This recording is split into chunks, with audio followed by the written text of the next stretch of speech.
स्वागत है दोस्तों आपका मेरे चैनल पर। आज मैं एक अलग तरीके का मुद्दा लेके आया हूं दोस्तों। आज हम बात करेंगे कि यूएस में किस तरीके से वोट डाली जाती है और वहां पर वोटिंग सिस्टम को कौन कंट्रोल करता है, और इन सब चीजों की तुलना अपने भारत का जो वोटिंग सिस्टम है उससे करेंगे और देखेंगे किसका वोटिंग सिस्टम ज्यादा अच्छी है। पिछले 2 दशकों से यूएस इलेक्ट्रॉनिक वोटिंग मशीन से बैलेट पेपर मैकेनिज्म की तरफ बढ़ रहा है। यूएस में 95% वोटर्स ऐसे क्षेत्राधिकार से आते हैं जहां पर या तो हैंडमार्क या फिर अलग तरीके का बैलेट पेपर मैकेनिज्म चलता है। अमेरिकी चुनाव आयोग का काम संघीय अभियान वित्त कानूनों को लागू करना है और उनका ध्यान और उनका प्रशासन करना है। यानी वहां का जो चुनावी सिस्टम है या चुनाव आयोग है उसके पास बहुत तरीके का काम है।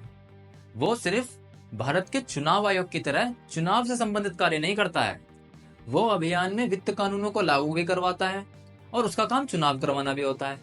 लेकिन अगर आप भारत के चुनाव आयोग की बात करें तो उसका जो भी काम इर्द गिर्द है वो चुनाव के इधर उधर घूमता है। तो यहाँ पर एक डिफरेंस निकल के आता है यूएस इलेक्शन सिस्टम में और इंडिया के इलेक्शन सिस्टम में। ऐसा इस वजह से है क्योंकि अमेरिका में हाईली डिसेंट्रलाइज्ड इलेक्शन सिस्टम है, विकेंद्रीकृत चुनाव प्रणाली है वहां पर।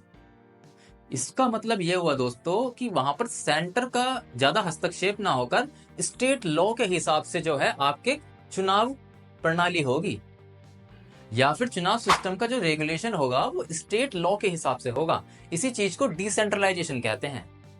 यूएस इलेक्शन सिस्टम में ज्यादातर जो पहलू होते हैं वो स्टेट लॉ के हिसाब से चलते हैं और जो बाकी पहलू कुछ बच जाते हैं वो आपका काउंटी या फिर लॉ का क्षेत्राधिकार को सौंप दिए जाते हैं। तो देखा दोस्तों आपने किस तरीके से अंतर आ रहा है यहाँ पर यूएस के इलेक्शन सिस्टम में और भारत के इलेक्शन सिस्टम में। भारत का इलेक्शन सिस्टम जो होता है वो पूरी तरीके से सेंट्रलाइज्ड है, अगर सेंट्रल लेवल पे आपका जो है मत डाले जा रहे हैं तो। लेकिन यहीं पर अगर अमेरिका की बात करें, अमेरिका में अगर सेंट्रल लेवल पे मत डाले जा रहे हैं तो वो जो है स्टेट लॉ के हिसाब से चलेगा हिसाब किताब वहां पर। यानी कहने का मतलब ये है कि अगर यूएस प्रेसिडेंशियल इलेक्शन चल रहे हैं तो यूएस के शहर बोस्टन में जिस तरीके के नियम कानून है इलेक्शन को लेकर उस हिसाब से वोटिंग होगी। और अगर ऐसे ही आपका नॉर्थ कैरोलिना में जिस तरीके के आपके सिस्टम है और जिस तरीके की लॉ है वहां का इलेक्शन को करने का या कराने का, उस तरीके से जो है वहां पर चुनाव होंगे। तो इससे दोस्तों ये बात निकल के आ रही है कि यूएस में वोटर्स वोट कैसे डालें इसका कोई एक स्टैंडर्ड नहीं है, क्योंकि अलग अलग स्टेट है और उनके अलग अलग प्रावधान है। इस वजह से 5 नवंबर को यूएस में इलेक्शन डे था, लेकिन इससे पहले से ही वोटिंग चल रही है कई स्टेट में। इंडिया के विपरीत यूएस में बैलेट पेपर या फिर इलेक्ट्रॉनिक वोटिंग मशीन का यूज किया जाता है वोटिंग करने के लिए। लेकिन डिपेंड ये करता है कि वोटर रहता कहाँ है, वो बोस्टन में रहता है, नॉर्थ कैरोलिना में रहता है, कहाँ रहता है वो। क्योंकि नॉर्थ कैरोलिना में अगर प्रावधान है कि वहां पर बैलेट पेपर का यूज होगा तो वहां पर बैलेट पेपर का यूज होगा, और आपका अगर कैलिफोर्निया में प्रावधान है कि वहां पर आपका जो है कोई इलेक्ट्रॉनिक मशीन से वोटिंग होगी तो वहां पर इलेक्ट्रॉनिक मशीन से वोटिंग हो गई।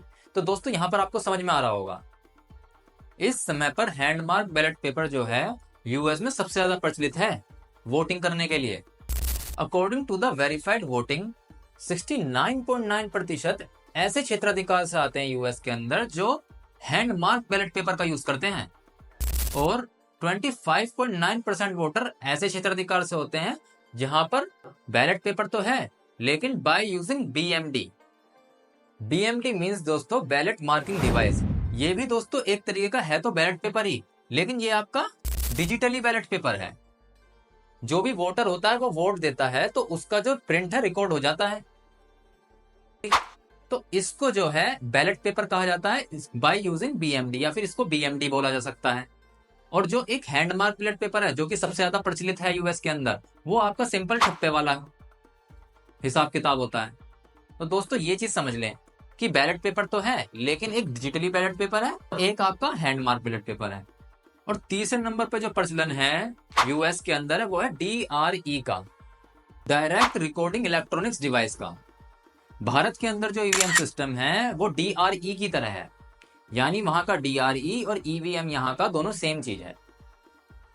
हालांकि यूएस के अंदर अलग अलग तरीके के डीआरई देखे जाते हैं, जैसे कि बटन वाले भी हो सकते हैं और स्क्रीन टच वाले भी हो सकते हैं। एक समय था दोस्तों यूएस में जब आपका यूएस जो है वो पूरी तरीके से इसी सिस्टम की तरफ जाना चाहता था। लेकिन आज 2024 की बात करें तो सिर्फ 5% वोटर्स ही ऐसे क्षेत्राधिकार में आते हैं जो DRE से वोटिंग करते हैं। तो दोस्तों ऐसा क्या हुआ कि यूएस ने इसकी डिपेंडेंसी को त्याग दिया, और इसके ऊपर भी बहुत ही रोचक कहानी है। सबसे पहले दोस्तों मैं आपको बता दूं, ये जो DRE है ये भारत की ईवीएम मशीन की तरह है। इंडिया के विपरीत यूएस में डिफरेंट डिफरेंट तरीके के DRE हैं। जैसे कि कुछ DRE बटन वाले हैं, कुछ DRE टच स्क्रीन वाले हैं, और कुछ DRE ऐसे हैं जो वीवीपैट के साथ आते हैं, और कुछ DRE ऐसे हैं जो विदाउट वीवीपैट भी आते हैं। लेकिन भारत के अंदर जो ईवीएम मशीन है वो आपकी वीवीपैट के साथ आती है। वीवीपैट दोस्तों आपको पता होगा, voter verified paper audit trail. 2024 में यूएस का शहर लुजियाना एकमात्र ऐसा क्षेत्र था यहाँ पर 100% वोटिंग DRE से थी। यानी इसका मतलब ये हुआ कि लुजियाना में जो स्टेट लॉ कहता है, लुजियाना का जो स्टेट लॉ है वो ये कहता है कि जो आपकी वोटिंग होगी वो DRE से होगी, तो वो DRE से वहां पर वोटिंग होती है। एक दोस्तों मैं आपको बहुत ही रोचक कहानी बताऊंगा कि सन 2000 तक यूएस के अंदर जो है, जो हैंडमार्क बैलेट पेपर होते हैं इसी से वोटिंग होती थी। लेकिन 2000 के इलेक्शन के बाद सब बदल गया था। वहां पर लोग इलेक्ट्रॉनिकली होने लगे थे, चाहते थे कि जो वोटिंग सिस्टम हो वो इलेक्ट्रॉनिकली हो। सन 2000 तक अमेरिका के सभी क्षेत्रों में बैलेट पेपर यूज होता था। लेकिन सन 2000 में फ्लोरिडा के एक बेहद कड़े मुकाबले में, जिसमें रिपब्लिकन जॉर्ज डब्ल्यू बुश जो हैं, वो मतों की पुनर्गणना के बाद डेमोक्रेटिक अल गोर जो हैं उनको हरा देते हैं। जिसके बाद से सभी यूएस की जनता चाहने लगी कि जो है वोटिंग हो वो इलेक्ट्रॉनिकली हो। क्योंकि हुआ ये था दोस्तों कि पाम बीच काउंटी में इस्तेमाल किए जाने वाला जो बैलेट पेपर है वो गलत तरीके से बनाया गया था। उससे हुआ क्या दोस्तों कि जो वोटर्स थे उनको कंफ्यूजन हो गई, और उन्होंने अल गोर को वोट देने की बजाय गलती से जॉर्ज डब्ल्यू बुश को वोट दे दिया। और इसके कारण कहीं ना कहीं अल गोर को फ्लोरिडा और पूरे राष्ट्रपति के पद से उनको हाथ धोना पड़ा। सन 2000 से दोस्तों इसी वजह से जो यूएस की जनता थी चाहने लगी कि जो वोटिंग हो वो इलेक्ट्रॉनिकली हो। यूएस के अंदर जो HAVA कंपनी है, इन्होंने मतदान उपकरणों में सुधार करने शुरू कर दिए, और इनका उद्देश्य यह था कि पूरी तरीके से जो यूएस की वोटिंग है इसको इलेक्ट्रॉनिकली कर देना।